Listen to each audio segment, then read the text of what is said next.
สวัสดีครับพ่อแม่พี่น้องเอฟซีแฟนสองเซียนหนองคายมาพบมาพอกันในช่วงเสาร์โอ้ห้อนพี่น้องห้อนแต่เสาร์เลยมื้อนี้ห้อนฝนตกกะเย็นได้มื้อเดียวก็ว่านมื้อก่อนตกอยู่เนาะก็อากาศก็คือเก่าเฮ้ยห้อนแต่เสาร์เลยพี่น้องมื้อนี้ก็สิมานำเสนอรางเนาะชุดรางพี่น้องหรือสิเป็นชุดร่างกันบนก็ได้เนาะพี่น้องมันก็เอาแน่นอนบ่ได้แต่ว่าอันบางอย่างก็บ่คาดบ่คิดเนาะพี่น้องโอ้ท่านบอกไปแล้วก็สิว่าไอ้แก้ตัวมันก็บ่คิดว่าสิไปจับคู่กันปานนั้นเนาะพี่น้องแต่เจ็ดมันก็มีอยู่ดอกแต่ว่าเราบ่สนใจก็ไปเน้นที่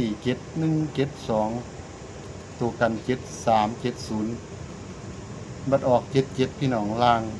มีอยู่แต่ว่ามันบ่มีกระแสว่าสิมาจับคู่กันจังซั่นเขียนเจ็ดแล้วก็คิดว่าดีใจว่ามันถูกแล้วพุ่นล่ะเจ็ดอย่างเดียวบางอย่างนี่โอ้ยมานี่ตัวประกบหัน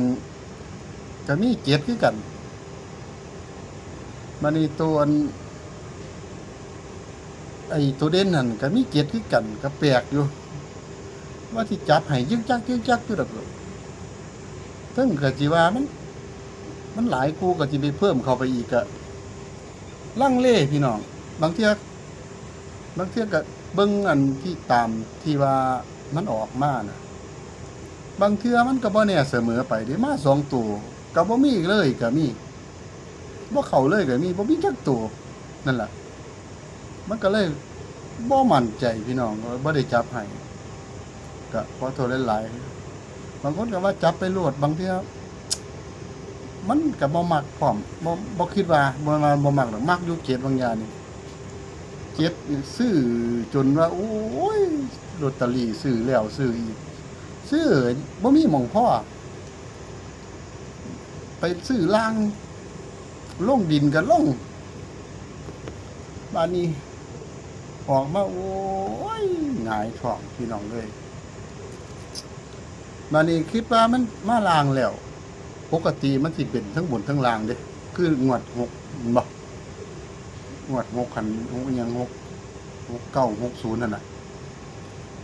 ว่ามาบนแล้วโอ้ว่ามาล่างแล้วมันสิขึ้นบนมันไปจับคู่ให้3ตัวหัน217พะนะเลข6ก็มีตัวนึงก็บ่จับก็จังซั่นแหละคือกระแสมันบ่แห้งก็เลยบ่ได้จับพี่น้องมันไปจับหลายก็หลายมันไปเพิ่มหางไปอีกเสียดายมากๆเบิ่งงวดนี้มันสิเป็นจังได๋พี่น้องมันสิมาให้เฮาบ่เนาะเฮาก็เดี๋ยวเบิ่งตัวเต็มแล้วก็สิขีดเส้นใต้ให้ก็เบิ่งออกพี่น้องก็อยากสิฟันตัว2ตัวอยู่แต่ว่าเฮาก็ไปเน้นเอาเนาะเบิ่งภาพรวมไปก่อนคือชุดรางแต่ว่าส่วนมากมันบ่ไปบนดอกน้อยที่สุดสิไปบนหรือมันสิไปบนอีกก็ให้ล่างกันบนก็ได้เนาะก็เขามาแล้วก็ฝากกดไลค์กดแชร์กดติดตามเพื่อเป็นกำลังใจเฮ็ดคลิปต่อไปงวดนี้มีซ้ำอยู่เด้พี่น้องซ้ำอยู่เด้ซ้ำตัวใดสิไปเว้าสู่ฟังจักสิแม่นบ่แม่นพี่น้องมีซ้ำอยู่ตัวประกบก็มีตัวหนึ่งตัวนั่นก็มีตัวหนึ่งคือกันคือบางอย่างนี่หรือมันสิเป็นกระติดไว้เนาะอีหยังก็เกิดขึ้นได้บางอย่างนี่เก็บ2ตัวเฮาก็เอาในเวลาสมควรเฮาก็ไปเบิ่งหวยครับล่างอย่างเดียวโอ้บ่แม่นล่างกันบนเนาะพี่น้องเนาะบ่ได้เขียนว่าล่างกันบนอัน อันนี้ล่างเอาอันนี้บ้านนี้ว่าสินำเสนออันนี้แล้วก็สิเฮ็ดเป็นเน้นตัวนี้ได้เก้ากับหาเด้อพี่น้องเด้อได้เก้ากับหาเบิ่งมันสิมาส้นตัวใดบ้านนี้เฮาก็มาตัวประกบได้8 6 5เห็นบ่ตัวนี้มันมีหาตัวนี้ก็มีหาบางอย่างนี่ก็มีเจ็ดมันเป็นแบบนี้ล่ะพี่น้องก็เลยมาจับคู่ให้ย่านมันคือบางอย่างนี่โอ้สมุดเฟื่อนย่านมันคือบางอย่างก็เลยจับคู่ละเก้าก่อนเนาะ98 96 95วันนี้ลักหากับ85 86 55พี่น้องนี่กันไว้กระจับตามนั่นแหละที่ว่าพ่อจับให้มันจะเป็นแบบนี้พี่น้องถ้ามันมากมันก็จะได้เนาะที่แรกเสี้ยนนี่ว่ามักทั้งหาก็จะรูดหาอันแล้วแต่พี่น้องเด้อบานนี้ทั้งหาทั้งเก้าบานนี้เสี้ยนอยากเทไปทั้งเก้าแม่พี่น้องรู้สิว่าจังไดอันแล้วแต่พี่น้องเด้อบานนี้ก็สิมาทั้งเก้าทั้งหาแล้วแต่ว่าบานนี้มักเก้าพี่น้องเพราะว่าเบิ่งแล้วเบิ่งทิศทางมันรักหารักเก้าก็บ่ได้เสียหายดอกพี่น้องเฮาก็เอาไว้เห็นล่ะคือจับเบิดแล้วนี่คือพี่น้องสงสัยตัวใดก็คือมันสิมากอดข้อกันจังซี่กอดข้อจังซี่ก็จับไว้ให้แล้วนี่เห็นบ่มันกันอันเดียวกันเห็นบ่เพราะว่ามันหา2ตัวเนี่ยจังซี่ก็กอดข้อไว้เบิดแล้วเนี่ยที่มักอีหลีบัดนี้คลิปนี้เสี้ยนมัก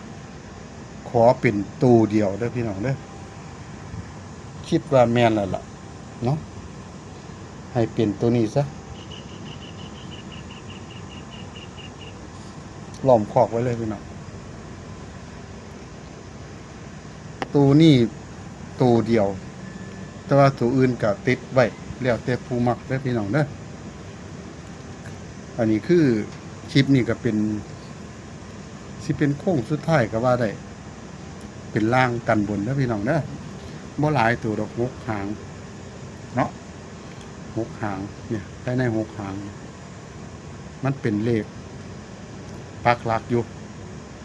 บางอย่างนี่ก็ทุกเทื่อมันสิบ่ได้กลับดอกแต่ว่าเฮาก็ถ้ามันมาแล้วก็ให้เฮาได้โหลดกระติดไว้เนาะพี่น้องเนาะเอาฝากไว้เพราะว่าเสี้ยนซื้อลอตเตอรี่ไว้แล้วมีแม่บ้านฝันเกี่ยวตัวนี้ตัวเดียวพี่น้องซุ่มนั่นก็ติดไว้อย่าทิ่มอันนี้ก็เป็นไปได้คือกันเนาะก็ถือว่าเป็นโค้งสุดท้ายเดี๋ยวมื้อโค้งสุดท้ายถ้ามีดีๆเอียงก็สิมานำเสนอใหม่เนาะก็เฮาก็จังมาคุยมาจากันคือมือสุดท้ายก็ได้หาบ่มีก็คือเอาตัวนี้ไปเลยพี่น้องเดี๋ยวสิแต่ว่าก็สิมาอยู่ดอกมาชุดบนสรุปบนล่างให้นำเนาะเฮ็ดคือบางอย่างนี่เอาในเวลาอันสมควรก็เฮาก็ได้อำลาพาจากให้พี่น้อง FC แฟนช่องมีโชคมีหมานร่ำๆรวยๆสุขผู้สุขคนครับสวัสดีครับ